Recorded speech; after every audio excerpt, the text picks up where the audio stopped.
শনিবার দিবাগত রাতের এই হামলায় অন্তত 4 জন নিহত হয়েছেন এবং জ্বালানি স্থাপনাগুলোর গুরুতর ক্ষয়ক্ষতি হয়েছে বলে জানা গেছে।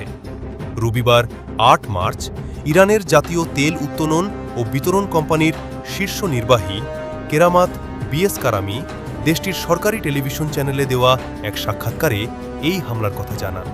তিনি জানান, তেহরান এবং আলবোর্জ প্রদেশে মার্কিন ইসরায়েলি বিমানবাহিনীর বোমা হামলায় 4টি তেলের ডিপো এবং একটি পেট্রোলিয়াম পরিবহন কেন্দ্র মারাত্মকভাবে ক্ষতিগ্রস্ত হয়েছে। নিহতদের মধ্যে 2 জন তেলের ট্যাঙ্কার ট্রাকের চালক ছিলেন বলে তিনি উল্লেখ করেন। এদিকে হামলার বিষয়ে ইসরায়েলের প্রতিরক্ষা বাহিনী আইডিএফ জানায়, ইরানের সামরিক অবকাঠামো ও সক্ষমতা কমিয়ে আনতেই এই অভিযান চালানো হয়েছে। সামাজিক যোগাযোগ মাধ্যমে ছড়িয়ে পড়া একাধিক ভিডিওচিত্রে দেখা গেছে, হামলার পর তেলের ডিপোগুলোতে বিশাল অগ্নিকাণ্ড ছড়িয়ে পড়েছে এবং আকাশে ধোঁয়ার